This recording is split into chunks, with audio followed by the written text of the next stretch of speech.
All right, everybody, happy Monday. Welcome back to the Pulver Report. It is 9 o'clock on the 31st of January. Ready to wrap up this first month. It went by fast. Had tons and tons of volatility. Let's get to it. If you're out there typing a wire, yes, everything's coming through loud and clear. Let me know. Happy Monday. Let's kick things off. A little risk disclaimer. We understand is risk in trading. Please and always use trade capital only. Do not trade with money you cannot afford to lose. Doesn't matter the asset class, stocks, options, futures, forex, cryptos. You know the deal. If you're following me out there on social media, there it is, youtube.com/Chris Pulver. I'm streaming sessions like this on multiple platforms thanks to the program Restream. And everything's coming through loud and clear. Good. All right, let me get the chat up and running here really quickly so I can say hi to everybody. All right, I'm just going to get logged into the channel. Perfecto. All right. Good. All right, here we go. Let's get into the charts. We are live. Hey, everybody. Let's start off with the SPY. Let's start off with our indices. Let's look at dollar, oil, gold, silver. Take a look at some cryptos. Also, just really quickly, what we have going for the week. It's going to be a busy week in earnings, busy week in Forex as well. So we'll start off with a couple of notables. I know from the Forex side of things, here's our economic calendar. A lot of busy stuff going on this week. Notably, we have three. Is it 3 rate decisions or 2? 3. We have RBA that's coming out tonight. Expected to stay the same at 0.10. So that's Reserve Bank of Australia. We have New Zealand employment. We have ISM numbers for the U.S. OPEC meetings this week. Non-farm precursor on Wednesday. Thursday, a double dip of rate decisions. We have the Great British Pound or the Bank of England expected to raise rates again. Ooh, interesting. So we have recently, since November of last year, the Bank of England raised rates in December, and looks like they are forecasting another rate hike this week on Thursday. That's 7 a.m. Eastern time, which should translate to around 8 a.m. UK time. And if they raise rates, that would bring them up to 0.5%. That will put them in, well, really, of all the majors that we trade in Forex, that's going to put them up in kind of second place. So I know that inflation numbers have been running pretty hot in the UK as in the US. The Fed is raising rates. The Bank of England is raising rates. So we've talked about that, kind of, getting the line behind the Fed, follow the leader. We'll see what the votes come in at. Asset purchase facility expected to remain the same. So there's still some stimulus coming out from the Bank of England, but they are raising rates. And then throw that in with the ECB, which is the European Central Bank, at 7.45 main refinancing rate expected to stay the same at 0%. And the ECB continues to be neutral and very dovish. So double whammy there on Thursday for rate decisions, and then a double whammy of employment numbers on Friday. Non-farm payroll for the U.S. as well as CAD employment numbers. Non-farm expected at 166. That's pretty darn low. In fact, that's very low. So we'll see, kind of post-holiday if the U.S. is clinging to some new job hires, and if so, where are they coming from? What sectors? Is it back in, leisure, tourism, service, or is it elsewhere? I don't know. But we have, unemployment levels way lower.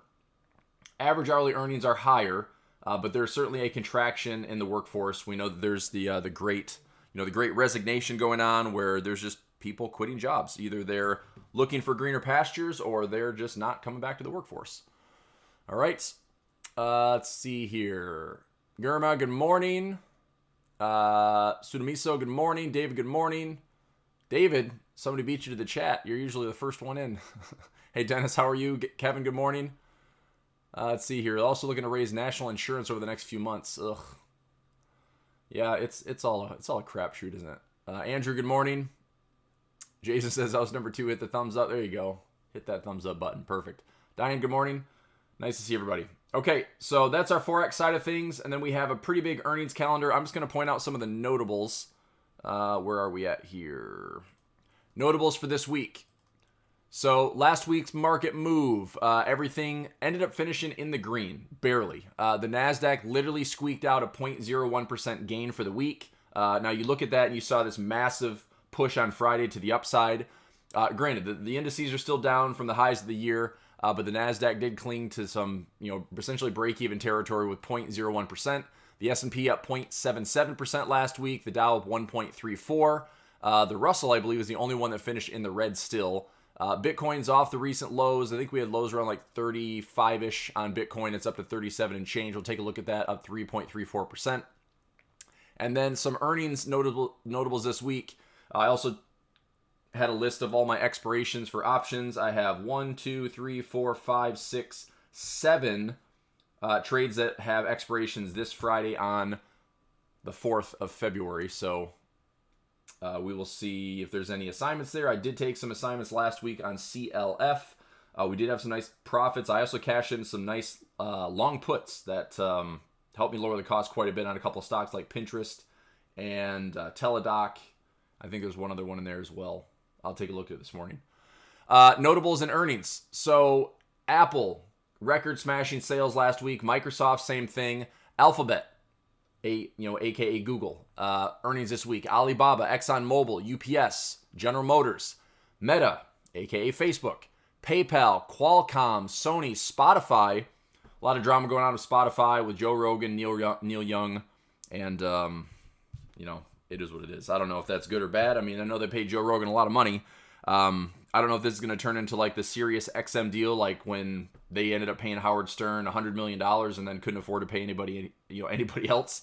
I don't know if that's what's going to happen to Spotify, but it is one of the world's largest listening bases and podcasts or whatever. But Neil Young doesn't like it, and there's been a little bit of a revolt of other artists pulling their playlist from Spotify, so it makes things a little interesting to see what earnings report this week, if there's any type of shakeout.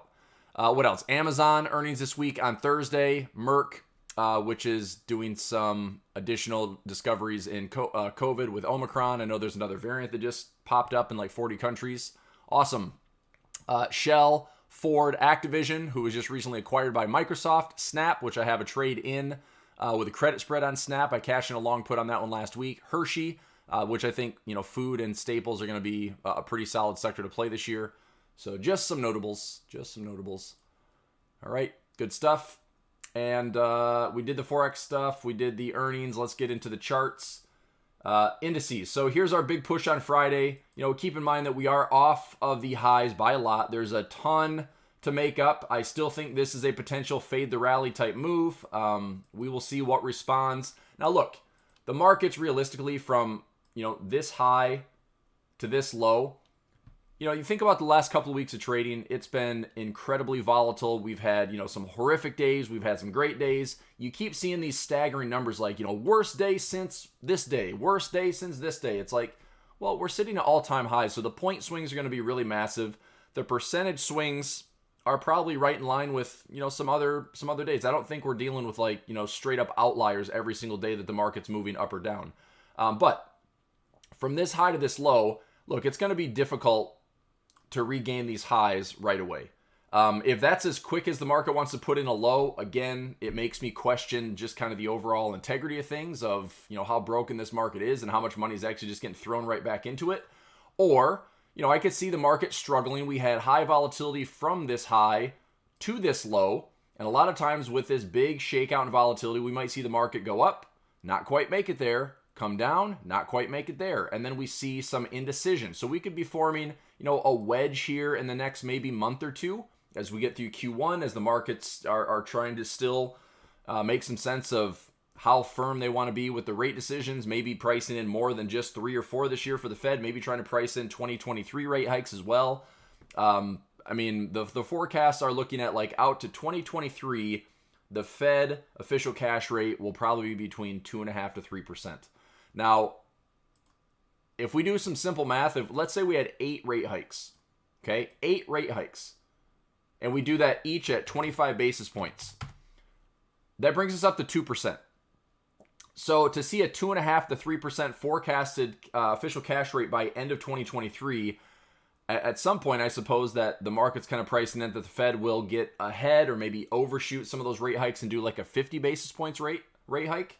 I don't know what dates those fall in line with, but what we can say right now is in the near term, March is kind of the no-brainer. Like, yes, the Fed's going to raise rates for the first time since they slashed to emergency zero in 2020.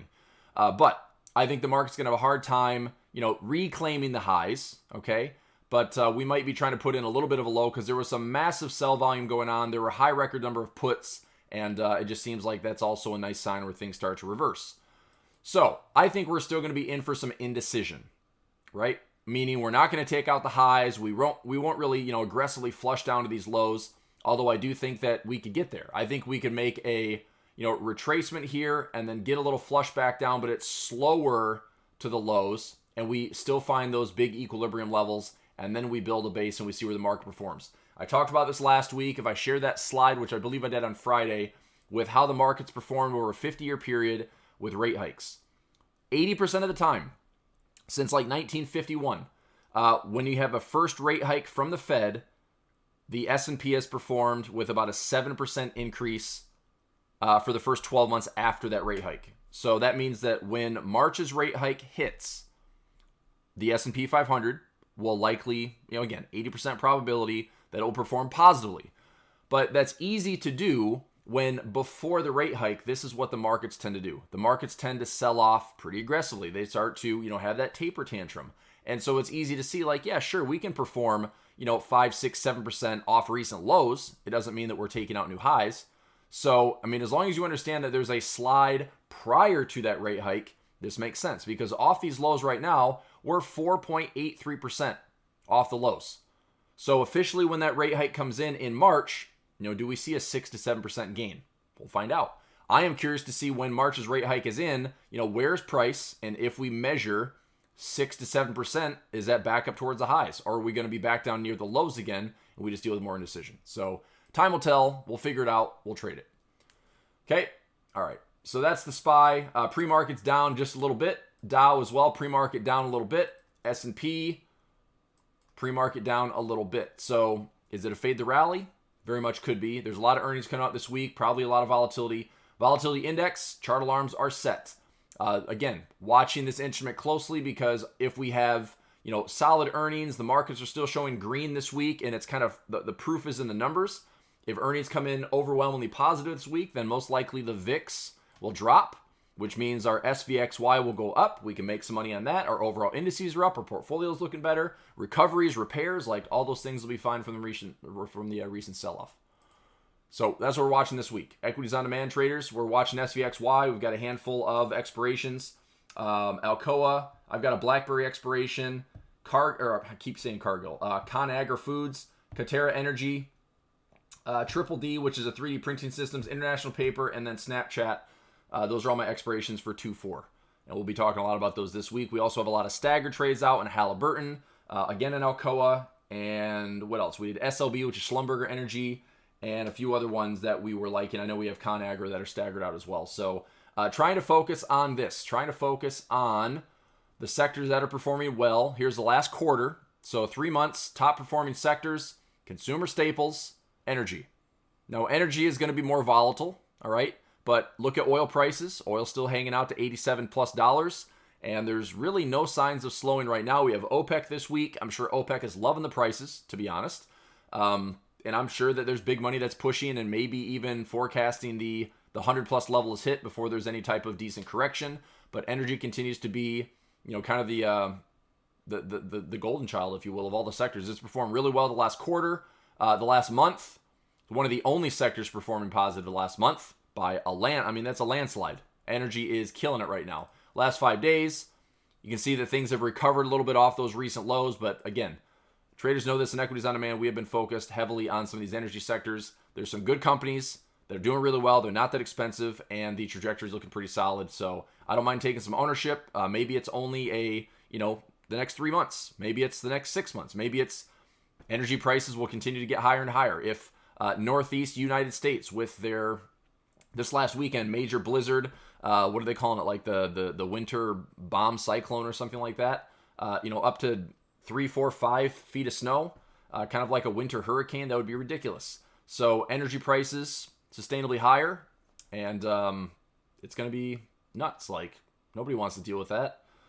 So anyway, but energy sector is doing pretty well, and I'm just going to keep tracking this, keep watching this. Last week on Friday, everything was up. Energy actually took a little bit of a cooler, which I thought was interesting. So everything's kind of recovering, but I still like looking back keep your perspective, right? Last quarter, consumer staples, energy, utilities, financials, like some of the boring sectors are probably going to be the most, volatile, adverse, or averse, I should say, this year.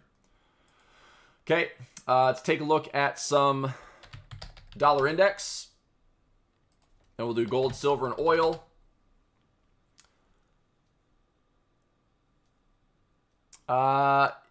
Yeah, so Destrita, whoever that is, here's what's happening. So I'm doing a little bit of a different stream so you can see me on the screen, and I mixed up.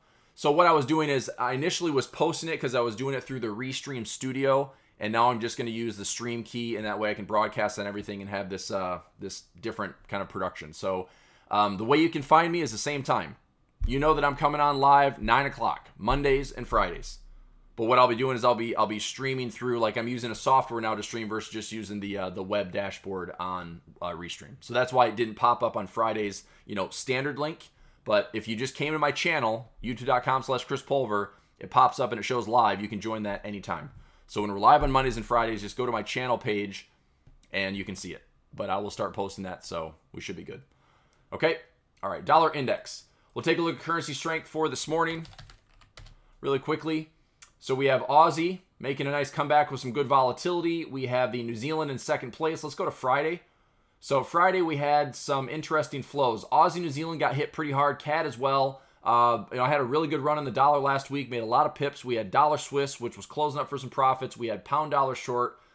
We had Aussie dollar short, New Zealand dollar short. So we generated some nice profits last week with some dollar strength. Turning things around this week with non-farm on Friday. Possibly a little bit of a retracement.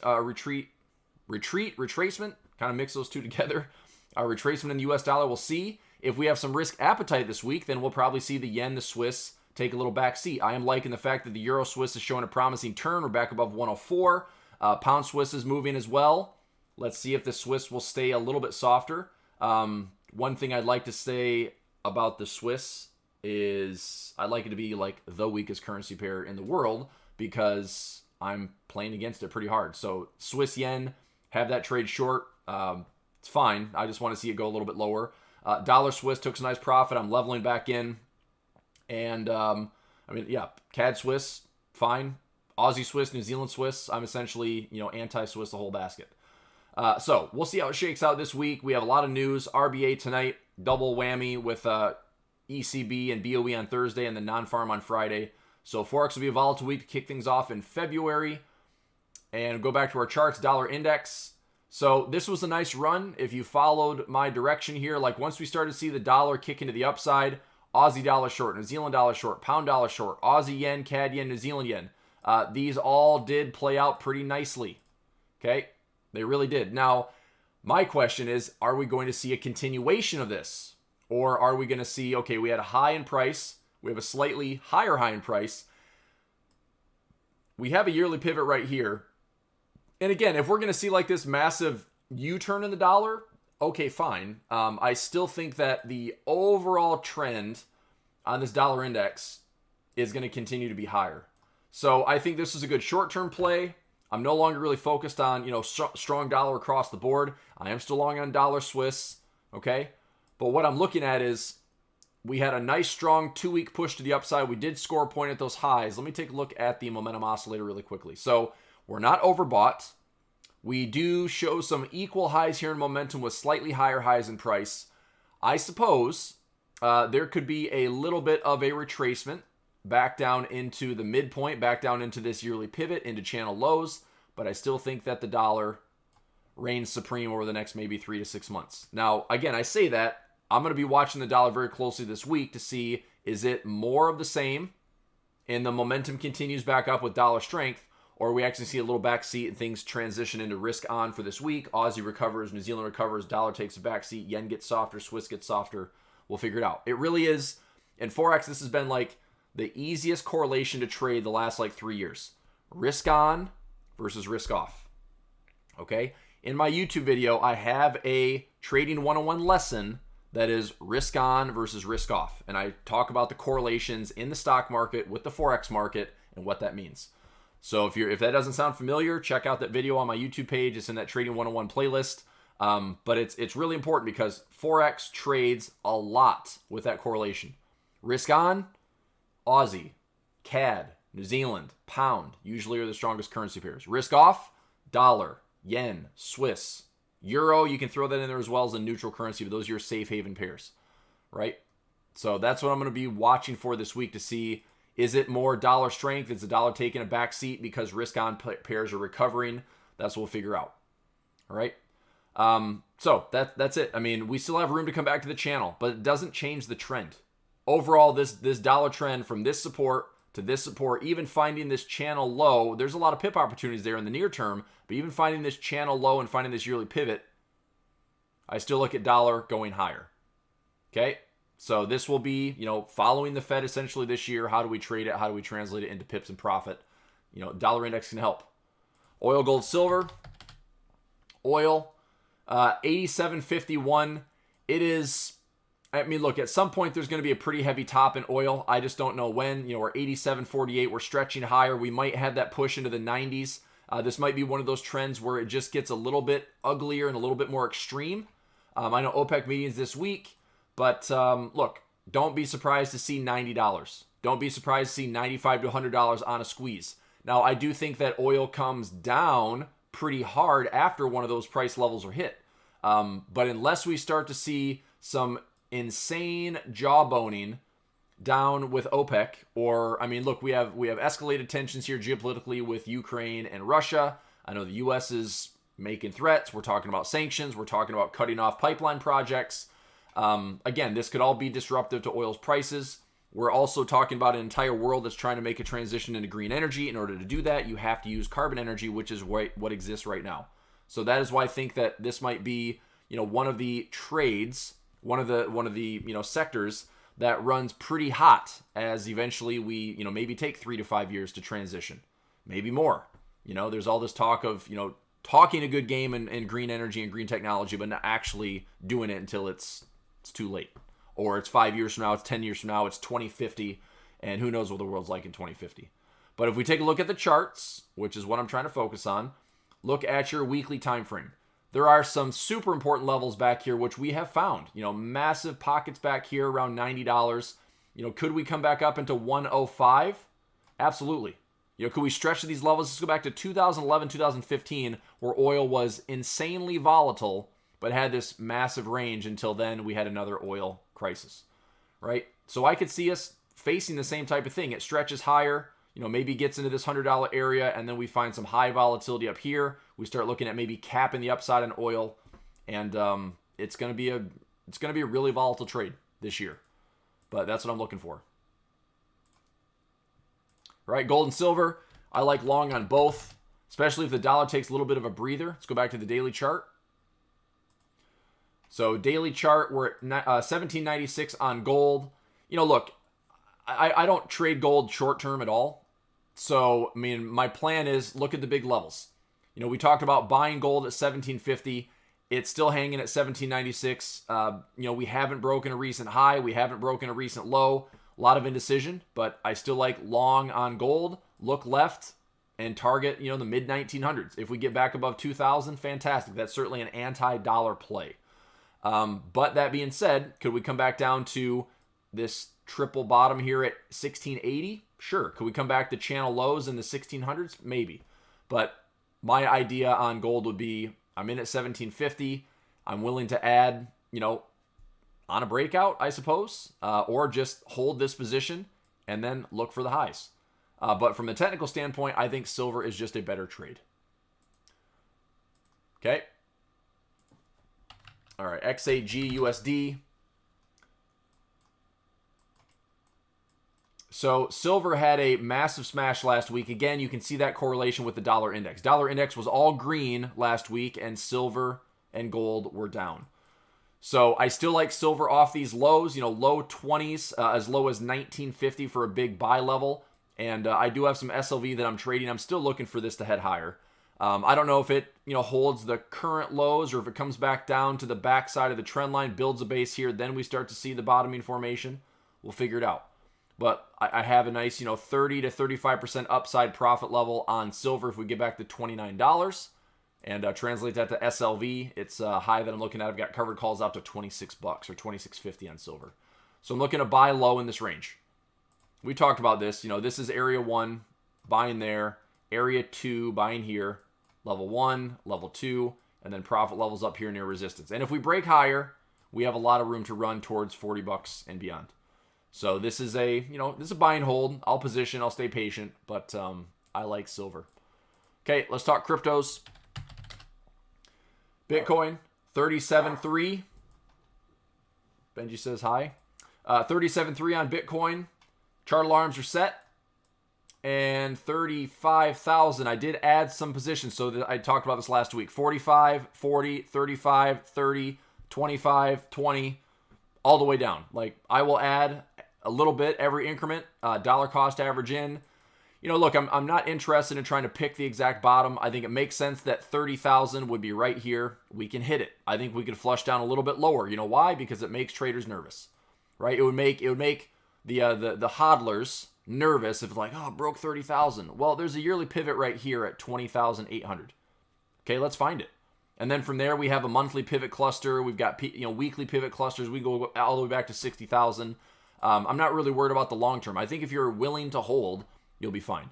It's just how painful does the flush down get? I don't know. This week we have the Winter Olympics starting. The DigiYuan is rolling out, and they're making it so Olympic Village is accepting DigiYuan payments. I know that a lot of athletes were told not to use it, not to adopt it, which it's certainly not a decentralized coin. It is very much tracked by the country, and maybe it's good in the short term, but I don't know. Anyway, I'm not going to get into that. But look, we know there's a race towards the central bank digital currencies. At least there's some type of adoption. What does it look like? Is it going to be, a peg to crypto like a Bitcoin? Maybe. Maybe not. Maybe every country wants to do their own thing. So we'll find out. But I still think dollar cost averaging with risk capital is a good calculated risk. I'm willing to take X percent. And if it's 0, that's my calculated risk. If it's 20X, that's my calculated reward. It's a pretty wild trade. It might take 5 years. It might take 10 years. But I'm still willing to make that investment. So same levels as before, the big 5K increments. If I start seeing better signs, I will say this, I will add to the winning trade for sure. But I want to verify that we have a better, stronger bottom in. And maybe that is, we're slightly on the right-hand side of the trend line. If we bounce aggressively off this $30,000 level, take out these highs, then sure, we can start talking about putting in more of a bottom, working our way back up to 60,000 and building a position here and adding more over here. That's a great chunk of profit, right? And if we break these highs, sky's the limit. But we have to see some signs of a bottom, and we don't have it yet. We're on the right-hand side of the trend line, but we haven't broken any recent highs. So that is my evidence right now on Bitcoin. Yeah, I'll talk about that one.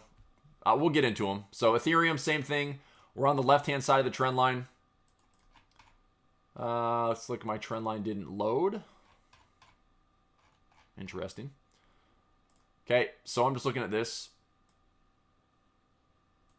We're on the left-hand side of the trend line. Same thing. Have we taken out recent highs? No, we have not. Look at your previous levels to the left. Right here. Around $1,700 were recent lows. That is weird. I could have swore I had all these numbers on here. So this was so I have my Bitcoin at like $5,000 increments and Ethereum at $500 increments. So 2,500, I added some more to Ethereum. 2,000 if we hit it, I'll add some more. 1,500 if we hit it. Lows over here around 1,700. I'll keep adding, right? What would make me a lot more confident for this would be, let's get on the right-hand side of the trend line. Let's see price find a low. Let's see price break the trend line, get a recent high broken, and we can start talking about putting more of a substantial bottom in. Okay. All right. So that's Ethereum. Somebody asked about Dogecoin. What do you want out of Dogecoin? You want to be a Doge millionaire again? You want Elon Musk to go on a Saturday Night Live again? Let me find a different feed here. Doge. So Coinbase, Bitfinex. I don't have any other. I need some history here. There we go. I just want to find some past history on Dogecoin. So, essentially it was exciting when it went up, whatever. Dogecoin millionaires created, but look, I'm truthfully like, I'm not that interested in this trade. At current levels, here's what I'm thinking. If you're even willing to take this trade, it's a calculated risk 0. Okay, so whatever you're willing to risk is all of it. So if you put $100 in it, you're willing to risk all of it. But that potential reward is a 4x. So do we get back to the highs? Would I be interested in taking that trade for? I risk $100 to make 400. I risk 1,000 to make 4,000. Maybe. Maybe this thing falls down a little bit lower, which is not that far away. You look at this previous high. You look at this pocket breakout point. I mean, that brings us down a little bit lower. Same type of thing. If we get filled there, go to the highs, that is a 6x return to whatever your risk is, which is all of it. What is going to turn the corner on Doge? I honestly don't know. I think that, and again, this is just my opinion, but give cryptocurrencies another couple of years when they're talking about way more regulation, way more widespread adoption. How do you bring cryptos to the masses? How is big money like qualified accounts, pensions? I mean, we're talking trillions of dollars out there in real estate, in retirement plans. How do they make an exit from like bonds and fixed income potentially into cryptos? Well, if that's the case, I don't think Dogecoin is going to be the asset that they go into. It's probably going to be, I would assume, I mean, it would make sense logically. You've got a 40% market cap in Bitcoin, but a 20% market cap in Ethereum. Those are probably where the spot ETFs come in and more money goes into those. Doge, it's Doge. I mean, I don't know what it still does. Does it have a utility? I know that Elon Musk is talking about using Doge in some capacity, but I'm not in it. I mean, it's all calculated risk. So if you're holding out for a big run again, best of luck. It is what it is. You're willing to risk 100% for right now. It's about a 4x return. Okay. So we'll see. Anything else? Cad Swiss and Euro Pound, Pound Dollar. All right, we'll take a look at some of those. Let's get into Forex, I suppose. All the other cryptos that I'm in like 9 or 10 coins. A lot of them just being patient. But as far as dollar cost averaging, adding more to it, even if it's falling, I'm just going to stick to Ethereum and Bitcoin right now. When the tide shifts and we start to see more bottoms in, we see another rally across the board on all cryptos, then it gets a lot more exciting. But as far as building positions and dollar cost averaging, Bitcoin, Ethereum is my focus. All right.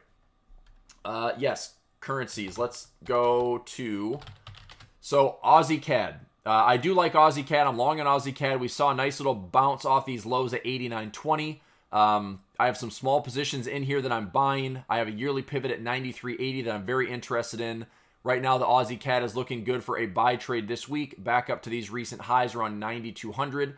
What could influence it? Well, we have an RBA rate decision. We have a CAD employment on Friday. We could have some risk on flows this week that help. I mean, look, this is really it's honestly pretty clean structure. So could we hold these lows, head back up to these highs around 92? Yes. One thing I'd be watching for as well is, let's say we make a nice run to the upside here and we challenge this high. Well, any dip or pullback, I think that yearly pivot is very gettable, and it comes right back in line where this whole structure started. So I'm not saying that this is the bottom of the Aussie Cad, but it would make sense that off the structure lows, eventually we make a run, we build a bullish position here, and we make our way back to that yearly pivot. Aussie Cad, New Zealand Cad, both of these currency pairs find pivots, and that yearly pivot is a big one, and so I'm looking for bullish formations off those lows. Okay. Saw a request come in for Euro Pound. Euro Pound at 83.30. This is another one with some pretty good structure right here. I'll draw a trend line.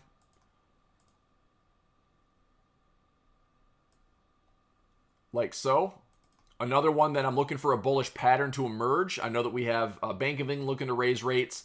One thing, I'm just going to take this, with just a neutral outlook. I like long Euro Pound, okay?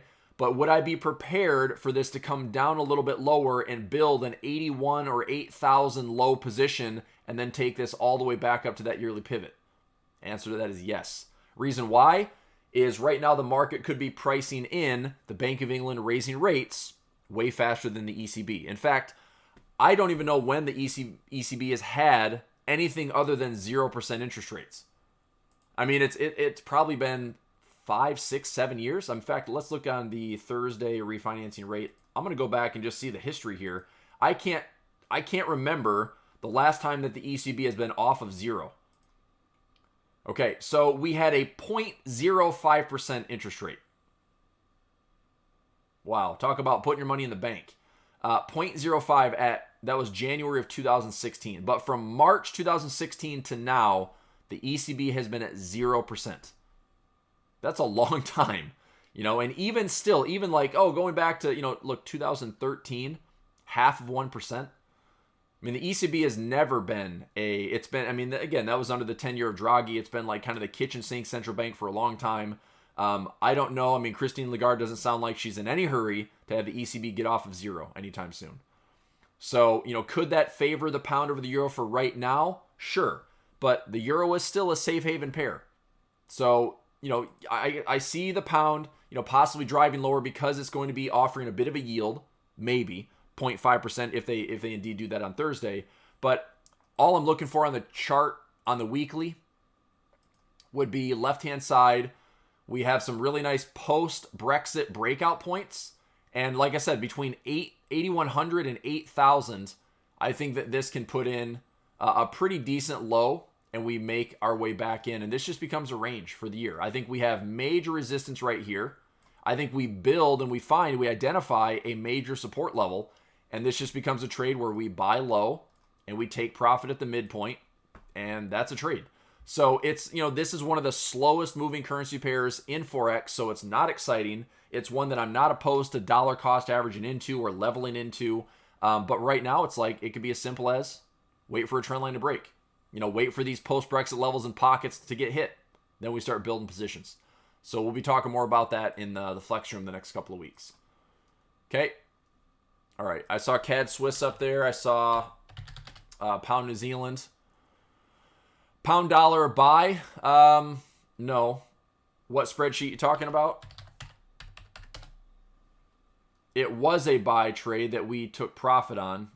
I'm going to do this. These are all, I'll redo these this week. I have a different direction that I'm tracking over here.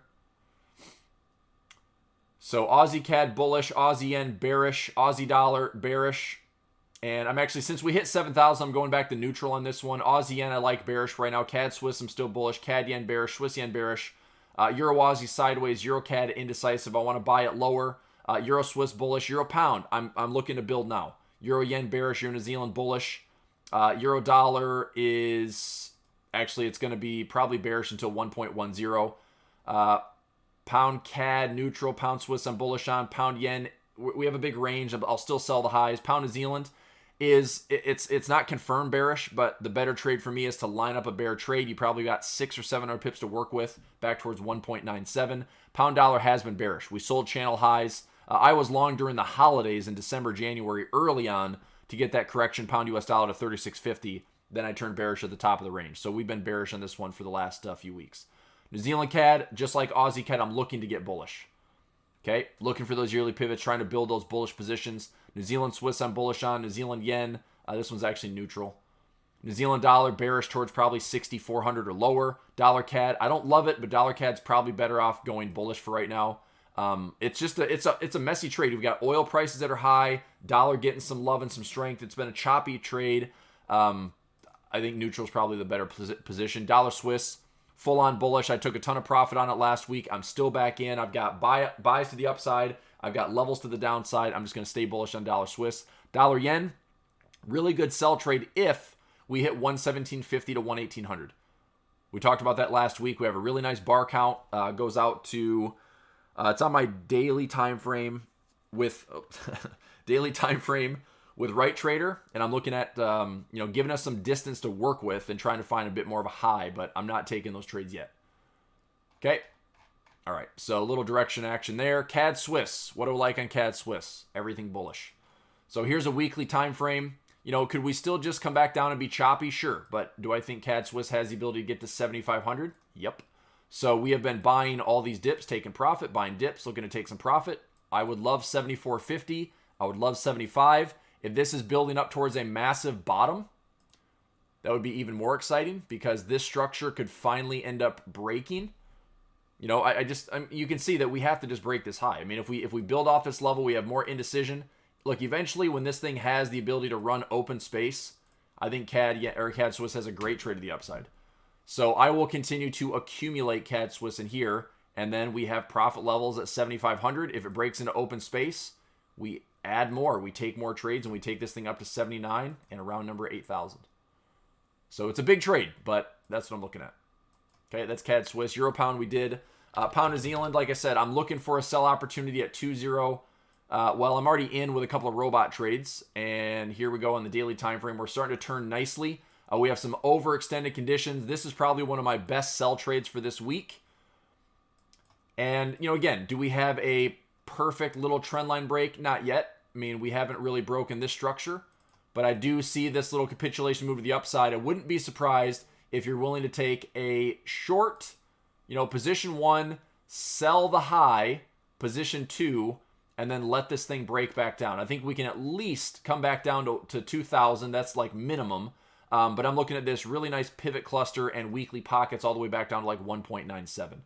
So, you know, again, even in the wake of the rate hikes, a lot of the reason that this pound could have been stronger was because the markets, again, just like with the dollar, the markets have been pricing in the Bank of England raising rates. So if they raise rates, that's buy the rumor, sell the news, and guess what? Pound gets softer. Euro pound could form a nice low. Pound New Zealand forms a nice high. Difference is, Euro pound is a super slow volatility currency pair day to day. Pound New Zealand is a little bit faster, right? You might get, you know, anywhere from 150 to 200 pips in a daily trading range for the Pound New Zealand. But I think, like I've been saying, I want to sell this. It's just wait for a trend line. We've been waiting patiently for a trend line. We have overextended conditions. We have a decent bar count all the way back to December 21. That is now 229 bars on a 4-hour time frame. It's not really as extreme as I wanted. But on my daily time frame, we have some really nice overextended conditions. We also have like 11 weeks in a row. This is crazy. Take a look at this on the weekly time frame. Look at this weekly chart. This is nuts. You got a lot of green going on here. 1, 2, 3, 4, 5, 6, 7, 8, 9, 10, 11, 12. You have 11 out of 12 weekly candles bullish. So it makes sense that even pulling back into this level, Pound New Zealand should be a pretty easy sell trade. Okay? And where do we go from here? Well, if it's high, low, lower high, lower low, I'm looking for this pocket right around 9,800. I like that trade. So I think that we're starting to see the evidence there. A little bit of a trend line break goes a long way, but I think Pound New Zealand's looking pretty promising for a sell trade this week. You know, and I know it makes it tricky because in the wake of Pound, you know, the Bank of England rate decision on Thursday, it's like, oh, do I short it right during the news? I mean, what does the chart tell you? Do you have confirmation? Can you level yourself into it? Can you trade small and let time work in your favor? I mean, yes, that's pretty much how I'm going to trade it. Okay. All right. Anything else? Euro Aussie, Peter? Sure. Euro Aussie. Euro Aussie sideways, man. I don't see anything great on it. We're kind of stuck between a couple of levels. Big resistance way up here around 65, 6,600. Major lows around 5,250 to 5,000. This really is a toss-up trade. I would rather see if we can build something off these lows to buy, or I would rather build something at this high to sell. Right now in the middle, it's, you know, you're literally watching price go back and forth. So I said it was a good perfect storm strategy because it is. It's just jumping around back and forth, not really moving anywhere more than a couple hundred pips. So it should be a pretty good range trade opportunity for right now. All right. Anything else? Swiss pairs, you know, Swiss yen. I'd love to see this thing drop back down. We've got a yearly pivot. We have previous lows around 122. I'd love to take this thing back down to pockets at 120.50 or lower. 118 is actually my profit target on Swiss yen. Euro Swiss, like I said, back above 104. I've been saying this for the last couple of months. All I need to see is a bullish pattern.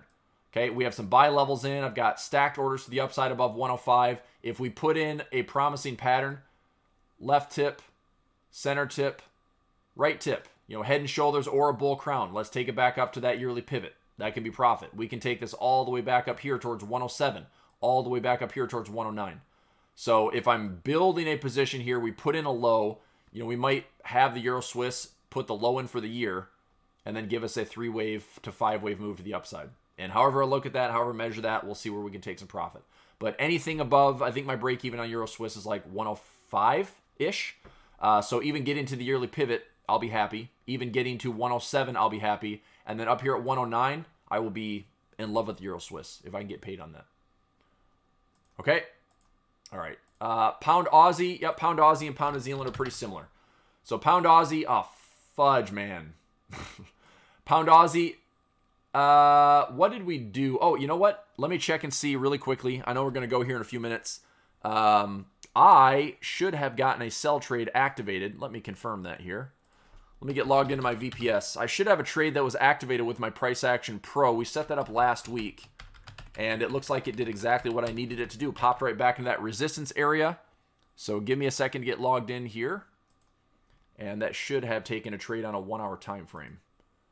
So let me jump in here and verify that. There we go. Oh, come on, you. Oops, wrong one. No wonder. Need to get the right password. There we go. Let's try this one. Okay, so my screen should turn black here in just a second. Little VPS. I'm going to check my Pound Aussie. All right, so dollar Swiss long. Where's my Pound Aussie? There it is. Here's my Pound Aussie. Pound Aussie.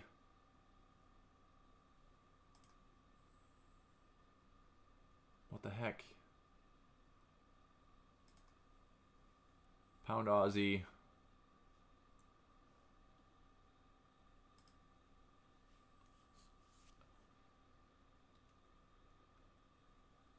I know we set this up last week. You got to be kidding me, man. That's not right.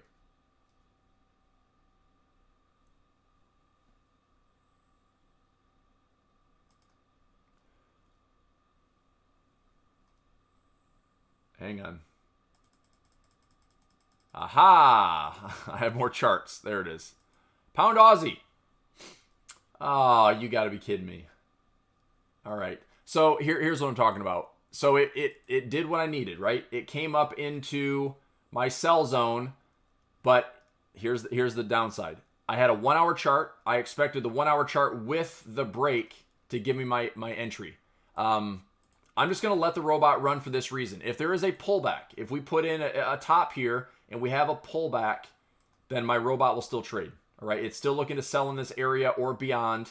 I'm going to trade it. Like, I think Pound Aussie, Pound New Zealand this week could be really, really solid. So I'm going to look to see how we can get into it. We'll talk about it in Flex this week, like getting some entries set up, some pending orders.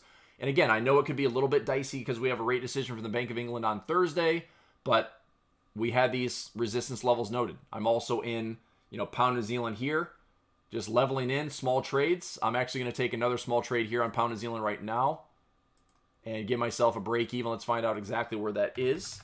0.01. Sell. And then let me find my break even here. There we go.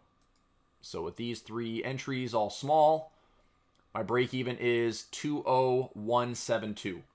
And like I said, minimum, I would take this down to 2,000 all day, 2.00. I think that we can still hit 1.98 or 1.97.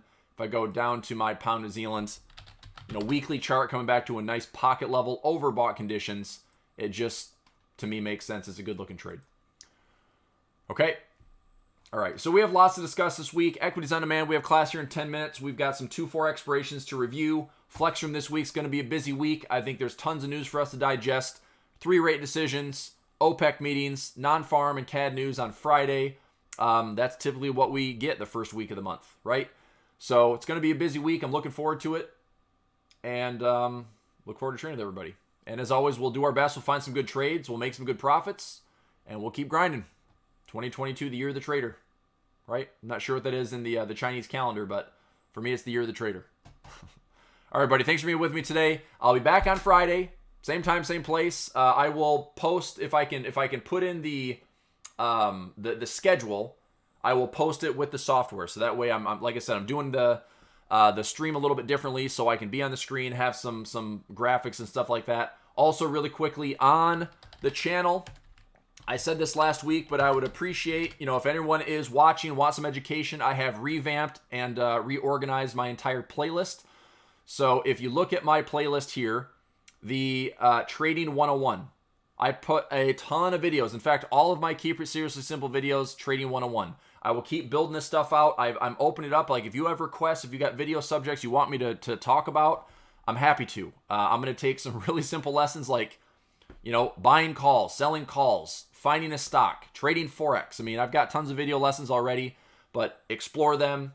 They can be there for everybody. It doesn't matter if you've never traded before or you've been trading for years. I'm trying to make them where you don't have to watch it, today, January 31st. It's like you could watch it 5 years from now, you could watch it 5 years ago, and it's still relevant. Any trader could pick up some real education nuggets here. And then I'll keep just plugging away. Video from last week, sector rotation, Trading 101, how I plan on making profits in 2022. It's not going to be easy. It's going to be a trading year. If you want to generate income, you're probably going to have to trade more than just stocks, right? I think Forex is a great market for 2022. I really do. Cryptos is kind of a wait and see. We'll see if there's more, widespread adoption and regulation. But stocks and options, best way to be is, options is a must if you're looking to make money trading stocks every year, regardless of market direction. And then sector rotation right now is super popular and important. And then Forex, probably one of the best markets to trade this year because you can be risk on, you can be risk off, and you can see how that flows into currencies.